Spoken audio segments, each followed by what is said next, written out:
Hi friends, இன்றைக்கி என்ன video பார்க்க போகிறோன்னா பிரியாணி தான் ஃப்ரெண்ட்ஸ் செய்ய போகிறோம். நேற்று வந்து எங்கள் அக்கா பொண்ணுக்கு பிறந்த நாள். நேற்றே செய்யலான்னு நினச்சேன், ஆனால் வந்து செய்ய முடியல, டைம் இல்லை. நேற்று வந்து ஒரு ஃபங்க்ஷனுக்கு போயிட்டோம். அதனால் போயிட்டு வரத்துக்குள்ளேயே லேட் ஆகிடுச்சு. அதனால் வந்து செய்ய முடியல. நேற்றே பசங்க கேட்டுகிட்டே இருந்தாங்க பிரியாணி செய்யலாமான்னு சொல்லிட்டு. அதனால் நேற்று செய்யலை. சரி இன்றைக்கி செஞ்சு தரேன்ப்பா அப்படின்னு சொல்லியிருந்தேன். அதனால் இன்றைக்கி செஞ்சு கொடுக்கலான்னு சொல்லி வந்திருக்கேன். நான் வந்ததே 8 மணிக்கு தான் ஃப்ரெண்ட்ஸ் வந்தேன் வேலையிலேருந்து. அப்போட விட மாட்டாங்க, நீ பிரியாணி செஞ்சே தான் கொடுத்தாகணும்னு சொல்லி அடம் பிடிக்கிறாங்க. அதனால் பிரியாணி செய்ய போகிறேன். வாங்க பிரியாணிக்கு தேவையான பொருள் என்னென்னு பார்க்கலாம். இந்த சைஸில் 4 வெங்காயம் எடுத்துக்கோங்க. இந்த சைஸில் நான் வந்து 1/2 கிலோ பிரியாணி செய்ய போகிறேன். 1/2 கிலோ சிக்கன், 1/2 கிலோ ரைஸ், அந்த அளவுக்கு தான் பிரியாணி செய்ய போகிறேன். அந்த அளவுக்கு தான் நான் இப்போ சொல்கிறேன். இந்த சைஸில் வந்து 4 வெங்காயம் எடுத்திருக்கேன்.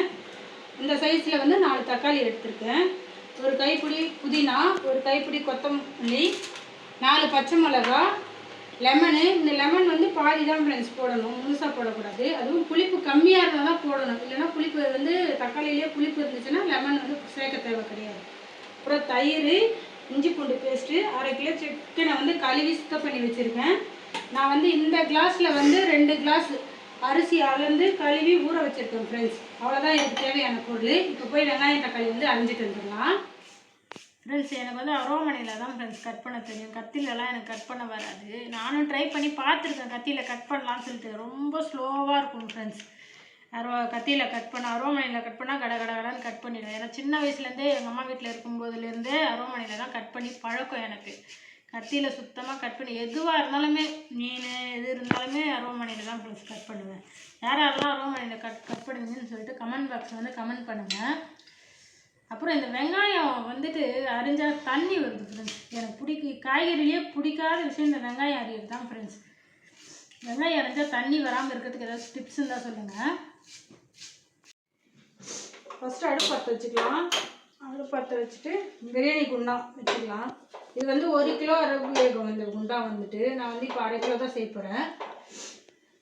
பிரியாணி குண்டா வச்சுட்டு தண்ணி இருக்கிறதுல தண்ணி கொஞ்சம் இதுவாகட்டும்.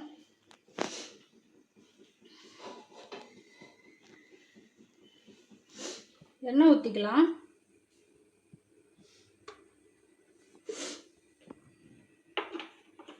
எண்ணெய் ஊற்றிட்டு எண்ணெய் நல்லா காயணும் ஃப்ரெண்ட்ஸ். எண்ணெய் காஞ்சிடுச்சு. அதுக்கப்புறம் பட்டை வகை சேர்த்துக்கணும்.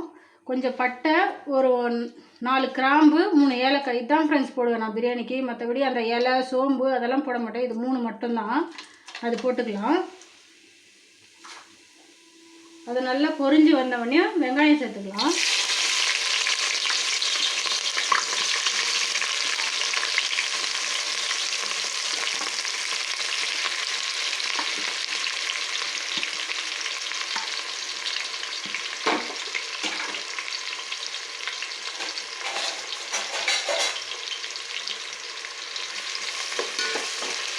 வெங்காயம் நல்லா வதங்கணும். வெங்காயம் நல்லா வதங்கி ப்ரௌன் கலரில் வரணும். வெங்காயம் வதங்குறது தான் இருக்குது பிரியாணியோட டேஸ்ட்டு. நல்லா வெங்காயம் வந்து நல்லா வதங்கி வரணும். ப்ரௌனாக ஆகணும் வெங்காயம் வதங்க தான் லேட் ஆகும். நல்லா வதங்கி ப்ரௌன் கலரில் வரணும் ஃப்ரெண்ட்ஸ்.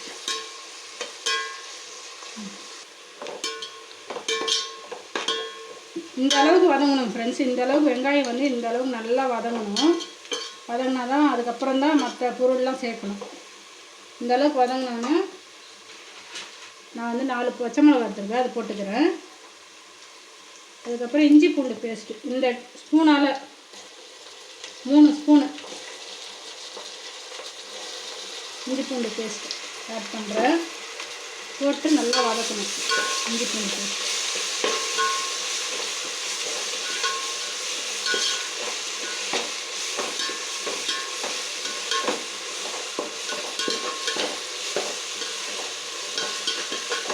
நல்லா அந்த பச்சை வாசனைலாம் போகணும். இஞ்சி பூண்டோட பச்சை வாசனைலாம் போகணும். போட்டு நல்லா வதக்கிட்டே இருக்கும்.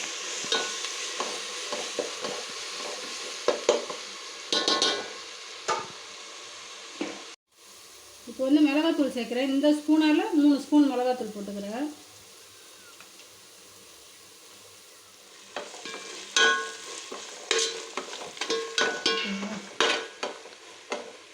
மிளகாத்தூள் போட்டு நல்லா கலரணும். ஏன்னா வெங்காயம் வதங்கும் போதே மிளகாத்தூள் போட்டிங்கன்னா அந்த வந்து பிரியாணியோட கலர் வந்துடும். நான் வந்து எக்ஸ்ட்ரா கலர்லாம் சேர்க்க மாட்டேன், அந்த ஃபுட் கலர்லாம் சேர்க்க மாட்டேன், அதெல்லாம் வந்து உடம்புக்கு வந்து கெடுதல். அதனால் வெங்காயம் வதங்கும் போதே நம்ம எப்போவுமே மிளகாத்தூள் வந்து ஆட் பண்ணணும். நல்லா வதங்கிடுச்சு வெங்காயம். இப்போ வந்து புதினா கொத்தமல்லி சேர்த்துக்கலாம்.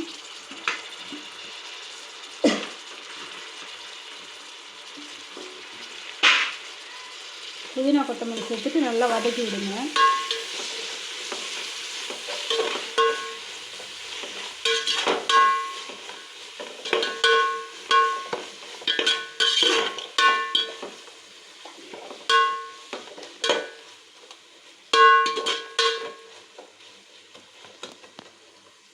தக்காளி சேர்த்துக்கலாம்.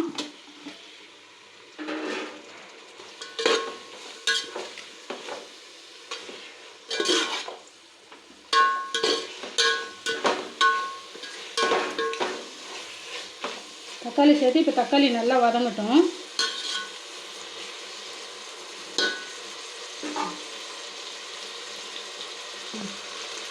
தக்காளி வதங்கிறதுக்கு வந்து உப்பு சேர்த்துக்கலாம். இந்த ஸ்பூனால் முதல்ல ஒரு 2 ஸ்பூன் உப்பு சேர்க்குறேன். அதுக்கப்புறம் பத்தலைன்னா நம்ம தண்ணி ஊற்றிட்டு பத்தலைன்னா மறுபடியும் ஆட் பண்ணிக்கலாம். உப்பு சேர்த்துட்டு நல்லா கலரி விடுங்க.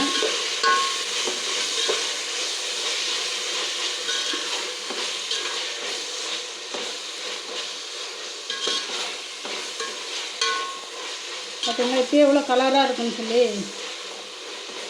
இதுக்குன்னு தனியாக கலர்லாம் வந்து ஆட் பண்ண தேவையில்லை. நீங்கள் வெங்காயம் வதங்கும் போதே மிளகாத்தூள் போட்டிங்கன்னா இந்த கலர் வந்து பிரியாணியோட கலர் வந்து வந்துடும். வந்து தக்காளி நல்லா வதங்கி வரட்டும்.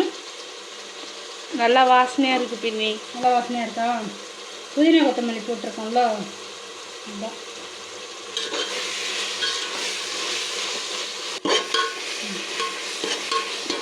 தக்காளி நல்லா வதங்கி வந்துருச்சு பாருங்கள். இந்த அளவுக்கு நல்லா வதங்கணும்.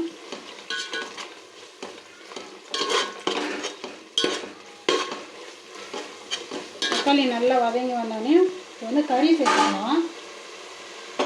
நான் வந்து 1/2 கிலோ சிக்கன் சேர்த்துருக்கேன்.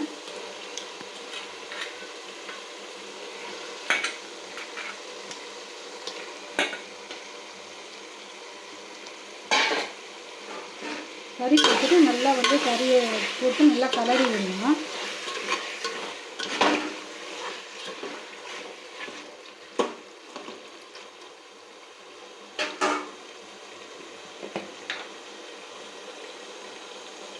கொஞ்சம் மஞ்சள்தூள் சேர்த்துக்கோங்க.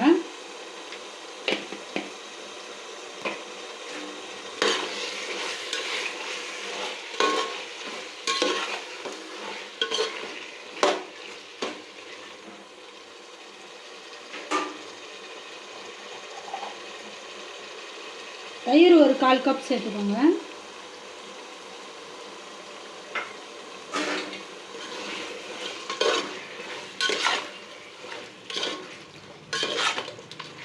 நல்லா வதங்கட்டும். இந்த தயிர் மிளகாத்தூளோட காரம் எல்லாம் அந்த கறியில் வந்து நல்லா ஊறணும். அந்த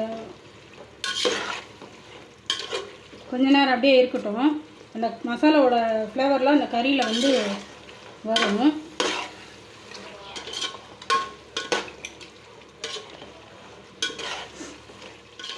ஃப்ரெண்ட்ஸ், இது கொஞ்ச நேரம் அப்படியே வேகட்டும். இந்த கறியில் வந்து இந்த மசாலாலாம் இறங்கட்டும்.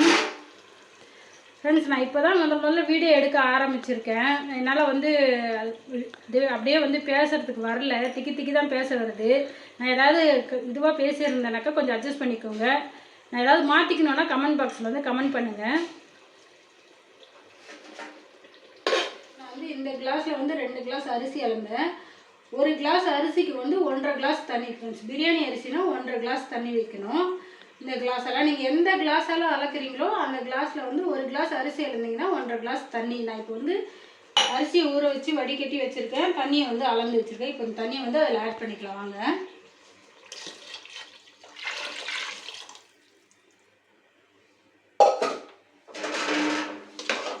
இப்போ தண்ணி நல்லா கொதிக்கணும். தண்ணி நல்லா கொதிச்சோடனே அரிசி போட்டுப்போம்.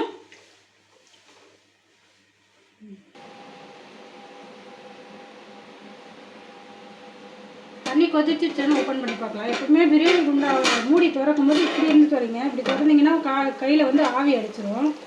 தண்ணி நல்லா கொதிக்குது. இப்போ வந்து அரிசி போட்டுக்கலாம். அரிசியில் நல்லா தண்ணி வந்து வடிகட்டிடணும், இல்லைன்னா பிரியாணி வந்து குழஞ்சி போயிடும், உதிரி உதிரியாக வராது. ஏன்னா ஆல்ரெடி நம்ம தண்ணி எல்லாமே அளந்து ஊற்றிட்டோம்.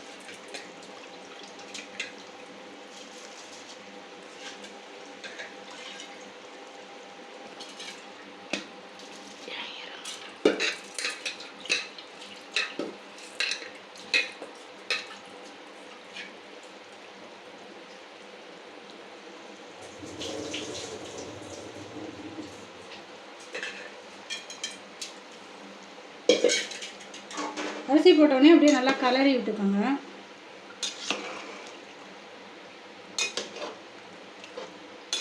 கலரி விட்டு இந்த டைமில் வந்து உப்பு, காரம், புளிப்பு எல்லாமே கரெக்டாக இருக்கான்னு செக் பண்ணி பார்த்துக்கோங்க.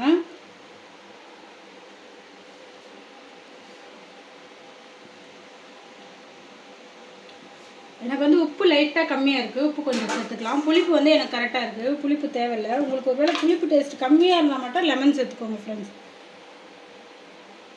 எப்பவுமே உப்பு வந்துட்டு கரெக்டான லெவலில் இருக்கக்கூடாது. பிரியாணிக்கு ஒரு கல் வந்து கரிக்கிற மாதிரி இருக்கணும். அப்போ தான் வந்து அரிசி வெந்து வரும்போது கரெக்டாக இருக்கும். எப்பவுமே ஒரு கல் தூக்கலாக தான் பிரியாணிக்கு போடணும், ஏன்னா அரிசி வேகும் போது அந்த உப்பு வந்து கரெக்டாக போயிடும். அப்படியே கலரி விட்டுக்கோங்க. அவ்வளோதான், அப்படியே மூடி வைப்போம். கொஞ்ச நேரம் அப்படியே இருக்கட்டும். தண்ணி பாருங்கள், இந்த அளவுக்கு ஆயிடுச்சு. தண்ணி நல்லா வத்திருச்சு. இந்த அளவுக்கு தண்ணி வத்தினோடனே ஸ்டவ் வந்து ரொம்ப லோ ஃப்ளேமில் லாஸ்ட்டு லோ ஃப்ளேமில் வச்சுருங்க. நல்லா கம்மி பண்ணி வச்சுருங்க லாஸ்ட்டாக. நல்லா பிரியாணியை போட்டு அப்படியே கலரக்கூடாது. கலர்னிங்கன்னா அரிசி வந்து உடஞ்சிடும். அவ்வளோதான், தம் போட்டுடலாம். தட்டு வச்சு ஒரு பாத்திரத்தில் வந்து தண்ணி வந்து வச்சிடுறேன் வெயிட்டுக்காக. இது வந்து ஒரு 20 நிமிஷம் அப்படியே இருக்கட்டும் ஃப்ரெண்ட்ஸ், தம் ஆகிடும். ரெடி ஆயிடுச்சாமா? இவ்வளோ ரெடி ஆகிடுச்சிடும். ஒரு 5 நிமிஷம், ஒரு 20 நிமிஷத்தில் ரெடி ஆகிடும்டா. 20 நிமிஷம் ஆகுமா? ஆமாம் ஆமாம். பாருங்கள் ஃப்ரெண்ட்ஸ், 8 மணிக்கு தான் வேலையிலேருந்தே வந்தேன். வந்து நான் பிரியாணி செஞ்சு கொடுக்குறேன், ரெடி ஆகிடுச்சான்னு கேட்குறாங்க. 10 மணி ஆகுது ஃப்ரெண்ட்ஸ், லேட் ஆகிடுச்சு. இல்லைடா, ரெடி ஆகிடும் கொஞ்சம் நேரத்தில். அவ்வளோதான் ஃப்ரெண்ட்ஸ், இது ஒரு 20 மினிட்ஸ் அப்படியே இருக்கட்டும். ஆமாம் ஃப்ரெண்ட்ஸ், பிரியாணி ரெடி ஆயிடுச்சான்னு பார்ப்போம்.